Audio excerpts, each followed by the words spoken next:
안녕하십니까, 소마시네마입니다. 오늘 하얼빈을 봤어요. 이게 생각보다 이미 또 많은 분들이 보셨을 수도 있겠습니다. 뭐 개봉한 지 한 이틀 만에 100만 관객 정도를 동원을 하니까 상당히 크게 관심 받고 있는 영화고요. 실제로 아침에 크리스마스 아침에 가서 봤는데도 조조 영화였습니다만 관객들이 상당히 많았습니다. 하지만 이제 이 영화에 대한 호불호는 좀 갈리는 것 같은데 저도 약간 우려를 했습니다. 그렇지만 저는 결과적으로 말씀드리자면 매우 톤앤 매너가 정석으로 아주 묵직하고 장엄하게 잘 만들어진 영화였다는 느낌을 받았습니다. 자, 그 얘기를 이제 좀 해보도록 하죠. 하얼빈은 우미로 감독의 영화예요. 우미로 감독은 지금 벌써 장편이 6번째 영화인데 파괴된 사나이로 데뷔를 했죠. 그걸로 이제 간첩, 그다음에 이제 히트한 상업적으로 히트한 작품은 내부자들, 그다음에 반대로 완전히 실패한 마야광, 그다음에 다시 성공을 거둔 남산의 부장들 이렇게 만들었고요. 그다음에 이제 하얼빈이 이 6번째 굉장히 큰 규모의 영화라고 할 수 있겠습니다. 손익분기점이 680만 명 정도니까요. 최근에 만들어진 작품 중에 상당히 고예산의 영화라고 말할 수 있을 것 같고요. 이 작품에 대한 평단의 평은 사실 상당히 호의적인 편입니다. 되게 그 짜기로 소문난 박평식 평론가가 별 3개 정도 줬으니까요. 나머지 평론가들의 경우에는 3개 반에서 4개 정도, 뭐 마스터피스까지라고 할 수 없겠지만 상당히 괜찮다라고 평이 왔는데, 반면에 관객 측의 반응은 호불호가 확실히 좀 나뉘고 있다라고 말씀드릴 수 있겠습니다. 이 작품은 일단은 얼마 전에 이제 이 만들어진 그 안중근 역대 영화에 이제 지금 보니까 나무위키의 항목을 좀 캡처해 갖고 왔는데, 2022년도에 윤재균 감독의 영웅, 뮤지컬 영웅을 원작으로 하고 있는 작품이 있었죠. 그 영웅과는 완전히 상반대 스타일의 영화예요. 개인적으로는 이 그 뮤지컬 영웅보다는 하얼빈이 훨씬 시네마틱한 영화라고 저는 생각을 합니다. 그리고 이 스타일이 이 오히려 안중근의 이야기를 이렇게 응시하는데, 그러니까 이 영화에 대해서 말해보자면 이 응시라는 게 되게 중요한 지점이라고 생각하는데, 응시하는데 상당히 도움이 되는 그런 영화였다는 생각이 들어요. 그래서 뭐 영화에 대한 비판을 갖고 있는 분들이 이제 각본에 대한 약점들 상당히 많이 얘기를 하고 있는데, 뭐 각본의 정교함, 뭐 스릴러적인 뭐 그런 정교함을 강조하기보다는 일종의 도덕적 태도에 좀 더 집중하고 있는 영화가 아닌가라는 생각을 좀 했습니다. 이게 무슨 생뚱맞은 소린가 싶은데요. 뭐 하나씩 좀 짚어보도록 하죠. 자, 일단 이 영화의 그 주인공은 안중근이죠. 하얼빈이니까요. 근데 하지만 이제 중심 인물은 분명히 안중근입니다만, 안중근이란 표상을 중심으로 해서 독립군 진영에 몸담고 있는 이 멤버들 모두가 일종의 이 집단 주인공이라고 말할 수 있겠습니다. 우덕순이라고 실존 인물이죠. 우덕순 역할은 박정민 배우가 연기를 하고 있고요. 그 다음에 같이 움직이는 이제 멤버 김상현은 실존 인물이 아닌 거, 아니 실존 인물인지 아닌지 모르겠네요. 그러니까 조우진 배우가 연기를 하고 있습니다. 공부인 캐릭터는 전여빈 배우가요. 그 다음에 일본 육군 소자죠. 모리다소 캐릭터는 박훈 배우가 연기하고 있습니다. 그리고 타겟팅이 되는 늙은 늑대 이토 히로부미 역할은 릴리 프랭키가 연기하고 있습니다. 릴리 프랭키는 또 우리들한테는 그 고레다 히로카즈의 영화들로 상당히 익숙한 배우죠. 그 다음에 최재형 역할에는 이제 이 유재명 배우가 연기를 하고 있고요. 특별 출연입니다만 또 상당히 비중이 있는 인상적인 인물로 이창섭 이 인물이 등장을 합니다. 이동욱 이런 캐릭터가 연기하고 있습니다. 자, 영화는 이제 지금 말씀드렸던 것처럼 2022년도에 만들어진 영웅이 있었고요. 여태까지 만들어진 영화들이 있었습니다. 사실 뭐 2004년작의 경우에는 매우 좋지 않은 평가였고, 그다음에 59년도 작품, 72년도 작품 이런 경우 상당히 좀 오래 제작 연도가 꽤 오래 지난 작품이라서 아마 많은 분들이 보지는 못하셨을 것 같습니다. 자, 일단 이 영화 할 때 누구나 이제 칭찬한 지점은 이 비주얼적인 지점이에요. 이게 두만강을 건너는 장면인데 뭐 실제 두만강을 촬영할 여건은 안 되겠습니다만 영화는 앞뒤가 수미상관을 이루고 있습니다. 그러니까 이 영화는 영화 그 안중근 의사의 일종의 그 일대기를 다루고 있는 영화는 아니에요. 그러니까 안중근이라고 하는 인물은 사실 그 기록도 많이 남았고 역사적으로 많이 알려져 있는 인물이죠. 그러니까 이분의 행적에 대해서 다루기보다는 이제 그 어두운 시대에 가지고 있는 이 사람의 일종의 그 선의 그리고 믿음 이런 것들에 대한 영화라고 생각이 됩니다. 그래서 이 두만강은 안중근의 일대기에서 거대한 실패, 자신의 믿음이 배반당하고 실패를 한 안중근이 어쨌든 자신이 이뤄야 될 잃어버린 동지들의 몫을 살아서 이뤄내야 될 이 도이루미에 대한 제거라는 목표를 넘어서는 그런 의지의 표상이고요. 그 장면은 이제 항공 이제 그 드론 촬영을 통해 가지고 에어 그 버드 아이 뷰라고 할 수 있죠. 예, 그런 시점에 촬영으로 인상적으로 이루고 있습니다. 근데 실제 영화는 이제 이 안중근 의사가 처형당하는 장면 상당히 간략하게 묘사를 하고 그 다음에 맨 마지막 장면을 이 안중근 의사 역할을 맡은 현빈 배우가 관객석을 응시하는 장면으로 영화가 끝이 나거든요.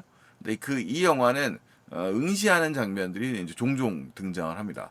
그래서 그 느리게 응시하는 그 장면들이 오히려 이제 이 영화의 캐스팅 상당히 화려한데 이 캐스팅된 배우들의 얼굴을 지우고 독립운동가들의 이제 먼저 간 독립운동가들의 모습을 표시하는데 상당히 중요한 장치로 이용되고 있는 것 같습니다. 일단 촬영이 상당히 아름다워서 제가 이 작품을 지금 IMAX로 본 건 아닌데요. IMAX로 최초로 공개된 한국 영화 최초로 IMAX 화면비 1.9대 1 비율로 촬영된 영화라고 하더라고요. 그래서 이 작품을 좀 더 멋진 촬영 자체가 홍경표 촬영 감독이 유명한 분이지 않습니까? 홍경표 촬영 감독에 의해서 촬영된 좀 멋진 비주얼들을 좀 체감하시고 싶으시면 상당히 이제 아이맥스 관이나 아니면 좀 큰 극장 가서 보시면 더 좋을 것 같긴 합니다. 기본적으로 일반관에서는 이제 이 화면비 2.4대 1 정도, 2.4대 1 정도의 화면비 2.39대 1이죠. 시네마스코프 화면비로 공개가 되고 있고요. 일단 이 영화를 보면서 좀 답답해 하시는 지점들을 좀 대략 유출을 해보자면 상당히 영화가 음영이 많은 특히 얼굴에 이제 배우들의 얼굴이 그늘이 많이 지어 있는 형태의 촬영을 일부러 취했어요. 전적인 톤 앤 매너 자체가 저렇게 어두운 시대를 반영하고 있고 약간 퇴색되어 있는 시대를 묘사하는 방식으로 있고 배우들의 의상들도 상당히 검정 톤으로 다 묘사되어 있어서 상당히 느와르풍으로 찍었다고 할 수 있겠습니다. 하지만 이 영화는 이 액션을 만들어내는 방식들은 화려한 방식들이 아니고 상당히 롱테이크 방식으로 영화를 촬영을 해가지고 객관적으로 영화가 주는 벌어지는 일들의 감정이입을 좀 어느 정도 자제하도록 하고 있습니다. 그것은 아마 아까 말씀드렸던 응시하는 미학에 대한 묘사가 더 적절한 영화적 연출적 선택이었다는 생각이 들어요.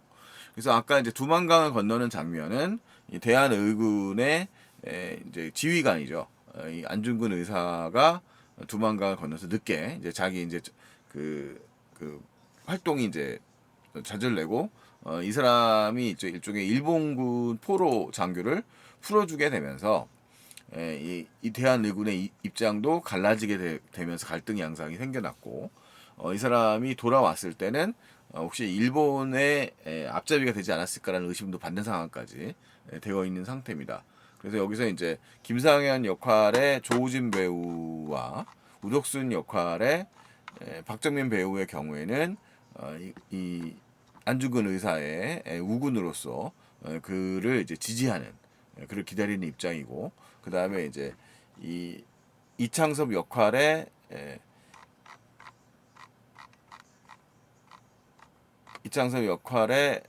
이동욱 배우의 경우에는 반대 입장.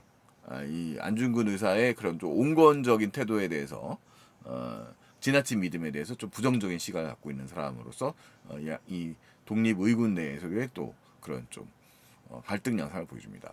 상당히 이런 비주얼이 지금 스틸 사진입니다만 상당히 탁한 음영이 강조된 이런 이미지가 영화 전체적인 톤으로 일관되고 있어서 아마 이런 식의 톤 방식을 싫어하시는 분들은 역시 또 부정적인 면이 있지 않을까 생각이 됩니다만 저는 상당히 이 영화의 스타일, 묵직한 스타일에는 이 촬영 방식과 조명 방식이 더 효과적이었다는 생각이 듭니다.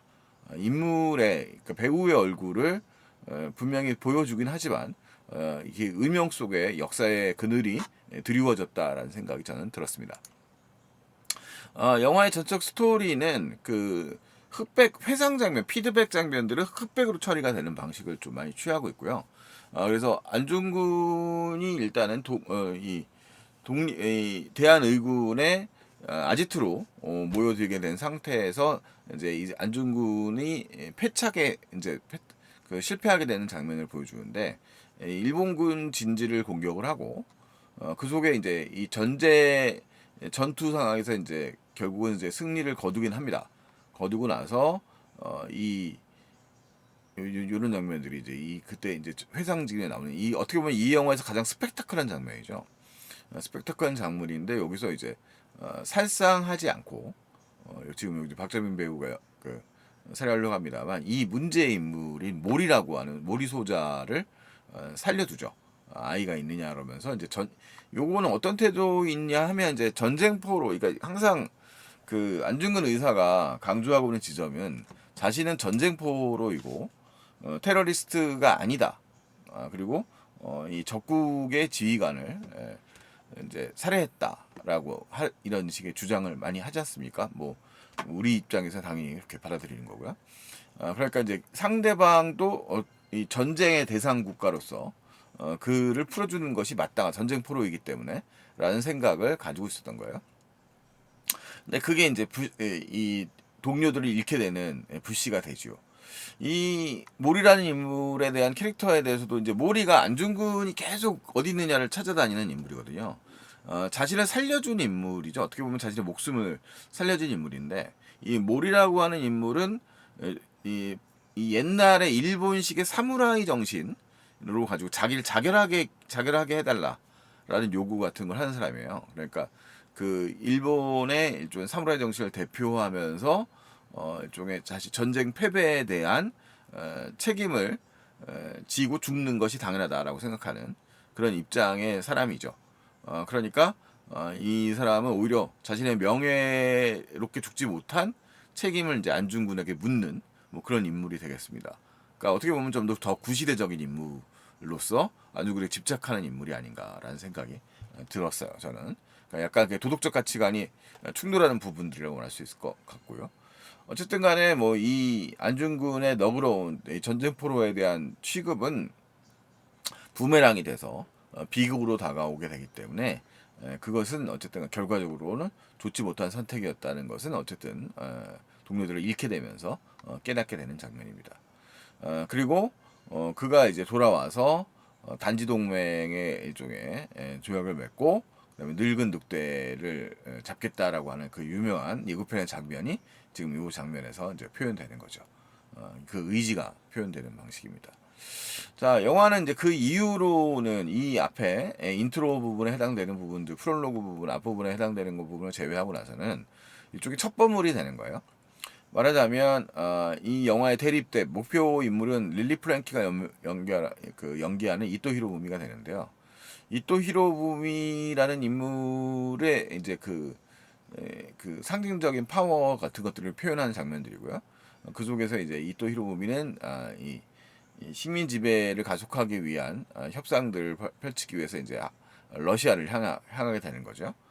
그 이토 히로부미의 경로에서 그를 척살할 계획을 세우고 있는 독립의군들의 활약상들이 이제 보여지는데요. 결국은 이제 이 안에서 이 뒤를 쫓는 오히려 그가 살려줬던 인물들을 이제 좀 축약해서 설명을 합니다. 그러니까 모리라고 하는 인물이 이들을 쫓게 되고요. 이 지금 안중근의 행적을 쫓게 되고 안중근과 그의 동료들은 이토 히로부미를 뒤쫓으면서 그를 척살할 계획들을 추진하게 되는 거죠. 그래서 이 영화의 제목인 마지막 배경의 하얼빈에서 그 일이 벌어집니다. 그래서 이 영화의 제목은 이제 하얼빈이죠. 하지만 이제 그 와중에 우여곡절이 있는 거니까요. 자, 맨 처음에 이제 이들의 이제 움직임들과 작전 계획들이 노출이 돼버려요. 노출이 돼버리면서 결과적으로 이제 작전의 변화가 오게 되고, 그 개념에서 이제 안중근과 동급의 지휘관이지만 다른 입장을 가지고 있는 좀 더 강경파라고 할 수 있는 이창섭 캐릭터가 등장을 하기도 하는 장면들이 이제 표현됩니다. 역시 일관되게 지금 보시면 화면에 지금 보시는 스틸들을 보시면 알겠지만 얼굴들도 뚜렷하게 보이지 않을 정도로 상당히 짙은 음영 묘사가 이 영화의 일반적 특징이라고 말할 수 있겠습니다.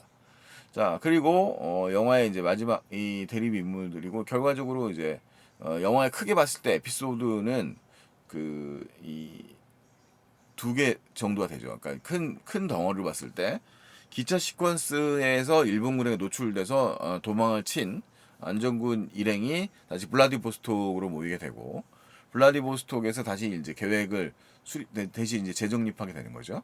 그 와중에 이제 이 전 독립군의 부인인 공부인과 접촉을 하게 돼서 공부인과 함께 다시 전 독립군이었으나 마적대가 되어 있는 인물에게 다가가세요. 그러니까 이제 대륙적인 장면들, 이런 촬영들 이루어진 게 이제 이런 장면이에요. 마적대들에게 이제 폭약을 구하러 가기 위한 장면이고요. 여기서 또 이제 다시 이 독립군 진영의 그 여러 가지 면모들을 나름대로 축약해서 묘사했던 것 같아요. 그래서 저는 독립군의 의지이 있지만 독립에 대한 희망을 잃고, 이 인물 지금 이 카메오 출연하고 있는 캐릭터인데, 이 인물의 경우에는 이제 아예 도적대가 되는 거고요. 도적대가 돼서 자기 파멸적인 삶을 살고 있는 거고, 그 다음에 이 멤버들 중에는 누군가는 밀정이 있다는 것이고요. 그리고 그럼에도 불구하고 목숨을 걸고 싸우는 독립군들의 모습들이 있는 것이고, 그런 묘사들을 상당히 대사량을 줄이고 그 다음에 그들의 얼굴과 이미지로 표현하는 방식을 취합니다. 그러니까 이게 대중의 항상 대사라든가 표현을 느끼고 싶은 관객들에게는 이 영화의 이런 태도를, 좀 과묵한 태도 자체가 답답하게 느껴질 수도 있다고 생각이 들었어요. 근데 하지만 저 같은 경우에는 이게 나름대로 영화의 연출적 성공, 우미노 감독이 약간 좀 쌈마이스러운 장면들로 영화를 망친 케이스가 이제 마야광이라든가 이런 영화들이 좀 있었거든요. 뭐 약간 그 일부의 저기 뭐 남산의 부장들부터는 좀 스타일이 확립된 것 같은데, 그 이전의 작품이었던 뭐 성공적이었습니다만 내부자들 같은 경우도 좀 더 가볍게 영화가 그려져서 영화 주제 의식이 약간 좀 무너지는 느낌이 있는 장면들이 있는데, 이 하얼빈의 경우에는 일관적인 톤앤 매너를 계속 유지를 하면서 이 역사가 주는 무게감, 이런 것들을 놓치지 않았던 것 같아요. 어떻게 보면 과감한 시도죠. 상업 영화에 막대한 자본을 든 상업 영화고, 이 영화는 라트비아와 이 배경에서 볼 수 있는 이 사막 장면 같은 것들은 몽골에 촬영된 장면들이거든요. 그러니까 이런 장면들을 표현하면서, 그러니까 이들의 어떻게 보면 액션이라고 하는 게 특별하게 나타나지 않죠. 뭐 죽고 죽이는 일이 벌어지지 않지만 그들의 고난의 연속의 장면들은 긴 여정이죠. 독립운동이라고 하는 여정, 이 과정 자체가 이게 1900 한일 병합 이전에 펼쳐진 일이니까요. 한일 병합 이전에 일어나면서 벌어졌던 일이지만 이제 36년이 흐르고 난 다음에 35년 1945년이 돼야 해방이 된 거니까 이들의 이제 희생이라고 하는 게 오랜 시간이 흘렀어야 되는 거고, 굉장히 막연했었던 시기에 나라가 망하고 이 국권을 회복하려고 했던 그런 장면들의 모습이 묘사가 되는 거죠. 그런 것들을 여정으로 묘사한다고 말 수도 있겠죠. 그래서 실제로 영화에는 좀 지적으로 그 부분을 언급하는 부분이 있습니다. 릴리 프랭키가 연기하는 이토 히로부미가 한국이라고 하는 그 이 사람들은 이제 시민들, 국민들을 봐야 된다. 이게 어리석은 왕과 그 다음에 이제 유림들에 의해서 차별을 받으면서도 항상 국가 위기가 되면 뭔가가 있는 모습을 보여주는 것들이 이제 한국의 일반 그 일종의 민중들인 거죠. 그런 묘사 같은 것들 자체가 이제 어떻게 보면 좀 감동적으로 다가오는 부분들입니다. 그러니까 이 영화에서 되게 어떻게 보면 자기 확신이 없으면서도 죽음에 대한 공포가 있음에도 불구하고 믿음을 가지고 돌파해가는 사람들의 이야기라는 측면이 이 영화가 주는 그런 모습입니다. 영화의 액션 시퀀스의 묘사도 상당히 좀 흥미로운 부분이 있어요. 영화에서 앞부분에서 가장 스펙타클한 규모의 이제 액션 장면이라고 하면 영화의 전반부의 이 전쟁 스펙터클 장면이라고 할 수 있는데, 일부러 우미노 감독은 이런 식의 연출을 보여줘요. 이게 이제 흑백 처리가 되면서 회상 장면으로 아주 반복되는 장면으로 안중근의 기억 속에 나타나는데요. 이 비극적이죠. 전쟁에서 뭐 전투에서 승리하는 쾌감 같은 것들을 이 영화는 일부러 배제합니다. 그러니까 전쟁에서 분명히 승리를 했지만 그 과정은 되게 비참하기 짝이 없죠. 그러니까 몸과 몸이 부딪히고 피를 뿜고 칼로 찌르고 이런 장면들을 안중근의 주요 시선을 통해서 바라보고, 그러니까 요 장면이 특히 이제 지금 요런 묘사가 인상적인 부분인데, 이 다 이제 쓰러져 버리고 피를 뿜고 있고 뭐 이런 장면들의 처절한 모습들이 이런 비극을 낳는 이제 동료들에 대한 기억들과 중첩되는 거죠, 안중근이. 그래서 이런 모습도, 그러니까 이게 전쟁 장면에서도 승리의 쾌감 같은 장면들은 없어요. 이 영화에는 일부러 그렇게 묘사하지 않았습니다. 어, 뭐 그런 장면들이고요. 그 다음에 이제 그 뒤에 주요 액션 시퀀스라고 할 수 있는 장면도 요 이제 폭약을 그 어렵게 구했죠. 구해가지고 이제 그 거사를 치르러 가야 출발을 해야 되는 장면에서 발각돼서 지금 여기 지금 다이너마이트를 던지려고 하는 모습 보이고 있는데, 허약되고 그 다음에 이제 에, 액션이 펼쳐지는 거죠. 이 장면은 이제 요 장면의 지금 마차 장면의 경우에는 제가 영웅이라는 영화에서 윤재균 감독의 영웅에서 마차장 액션 시퀀스가 등장을 하거든요. 근데 마치 진짜 무슨 액션 느와르 영화처럼 연출이 돼가지고 조금 영화가 튄다는 느낌을 지울 수가 없었어요. 그 영웅에서는. 근데 이 하얼빈의 액션 요 장면의 경우에는 그냥 되게 짧게 묘사가 되고 길게 묘사되지 않고 그 속에서 이제 그 한 명의 희생자가 또 이제 등장하는 장면들에서 역시 이제 독립 의사들의 그런 강한 의지 같은 걸 보여주는 장면이고요. 간다락 탈출의 실패 폭발 장면으로 이제 영화가 마무리되거든요. 그런 장면들의 묘사가 역시 일종의 그런 그 영화의 톤앤 매너에 좀 더 적절하지 않았는가. 그리고 롱테이크 시퀀스 같이 액션이 빨리 커트 돼가지고 뭔가 이제 임팩트를 만드는, 그러니까 이게 커트를 통해서 빠른 스피드의 액션을 주면 건 폭력을 극대화시키는 방식의 연출 방식이죠. 근데 이 영화의 전체적인 연출은 길게 찍거나 아니면 하이 앵글로 찍어버리거나 아니면 롱 테이크 같은 묘사를 통해 가지고 그 액션의 질감을 크게 살리지 않는 방식, 오히려 객관적으로 묘사하는 방식으로 영화를 표현을 하고 있거든요. 이제 마지막에 진짜 의사의 거사 장면의 경우도 상당히 확 흘러가 버려요.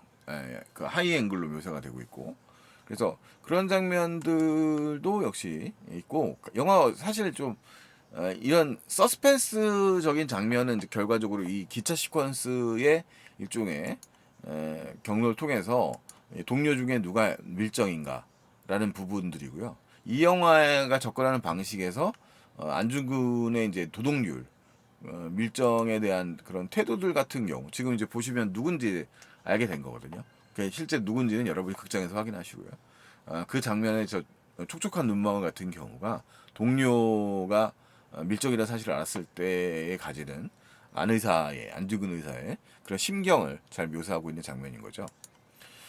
그래서 이제 요 장면들이 있고, 그 다음에 이제 결국에는 이 독립에 대한 목숨을 가지고 있는 동지들에 대한 이야기들이고요. 결국 이제 마지막에 클라이막스라고 할 수 있는 하얼빈 장면이 이제 영화가 마무리가 됩니다. 그러니까 근데 그걸로 끝나지는 않고요. 그 이후에 이 안 의사가 갖고 있는 믿음에 대한 장면이 하나 더 있습니다. 그 장면들이 또 인상적인 부분이 있다라고 말씀드릴 수 있겠습니다. 이 영화에서는 뭐 배우들이 소위 말하는 그 열연이라고 하는 종류의 연기를 펼치지 않아요. 오히려 톤 다운을 시켜가지고 그 톤 다운을 통해서 실제와 같은 장면들을 그려나가는데, 그러니까 실제 그 당시에 역사 속의 인물들을 그려나가는 방식의 연출이 이루어집니다. 그래서 보시면 이 영화는 라트비아랑 몽골에 주로 찍었는데요. 그 라트비아에서 찍은 건 찍은 톤, 시대적인 감각들의 묘사, 이게 상당히 잘 구현되었다는 생각이 들어요. 아마 구 소련 시대의 느낌이 이제 라트비아 쪽에는 많이 담겨져 있을 거고, 그 정서가 상당히 생생하게 담겨 있어서 이 영화의 전적인 톤과 매우 잘 어울리면서 있고요. 이 공간의 묘사 같은 경우도 상당히 어둡게 묘사되죠. 뭐 자연광을 상당히 많이 사용하고, 그다음에 이제 어두운 묘사들이 많이 이루어지게 되면서 영화가 가지고 있는 그 역사적 무게들, 그리고 이들이 갖고 있는 그 진지함, 이런 것들을 갖다가 있습니다. 그러니까 막 실체적인 서스펜스를 만드는 장치들을 일부러 사용하지 않으면서 그들이 가지고 있는 그런 정서들이 잘 묘사된 영화가 아니었나 하는 생각이 듭니다. 그래서 개인적으로는 사실 상당히 묵직했고요. 음악도 런던 심포니 오케스트라가 연주를 했더라고요. 스코어 자체가 상당히 묵직하게 연주가 되고요. 그러니까 영화를 보면 뭐 각본적으로 뭐 그 있다고 했는데, 기본적으로 스피드를 놀리는 방식의 영화를 하지 않아. 영화가 아니에요. 그래서 그 영화가 가지고 있는 그 장면이 가지고 있는 것들이 상당히 조율이 잘 돼 있는 영화라서, 그 장면 속에서 배우들은 감정을 억누르는 연기를 오히려 하기 때문에, 그렇다고 해서 모델 정도로 연기하는 건 아니지만 그 감정에 들끓는 열정들을 적절하게 누르는 그 정도의 연기를 하고 있는 영화라서 상당히 마음에 드는 영화였고, 아마 안중근 스토리의 영화들 중에서 가장 스타일리시하고 멋지게 연출된 영화가 아닐까라는 저는 생각을 합니다. 어쨌든 뭐 저랑은 취향이 다른 분들도 많이 계시겠지만, 저는 아주 팽팽한 긴장감 속에서 영화를 즐겁게 감상했습니다. 잘 봤고, 이 연출 방식이라든가 이런 면들도 상당히 훌륭하지 않았나 생각을 하게 되는 작품이었습니다. 자, 하얼빈에 대한 저 나름이었고요. 좀 기회가 된다면 좀 더 아이맥스관 같은 고소 공간을 이용해서 영화를 보고 싶다는 생각이 드는 작품이었습니다. 배우들 연기는 그 연출에 코드에 잘 맞춰서 튀지 않게 잘 연출되어 있다는 생각이 들고요. 안중근이라고 하는 역사적 인물을 영웅시하는 것보다는 이 독립운동에 몸담았던 독립지사들, 그들이 가지고 있는 그 일종의 의지, 열정, 이런 것들에 대한, 그리고 이제 운명으로 받아들이는, 아까 영화에서 팔자를 얘기하는 장면들도 나옵니다만, 그리고 동료에 대한 그 믿음을 가지려고 했던 그 영웅적 면모, 이런 면들이 잘 묘사가 된 영화가 아닌가라는 생각이 듭니다. 그래서 하얼빈이라는 영화가 이런 부분에서 매력적인 영화였다라는 생각이 드는 작품이었습니다. 이상 소마시네마였습니다.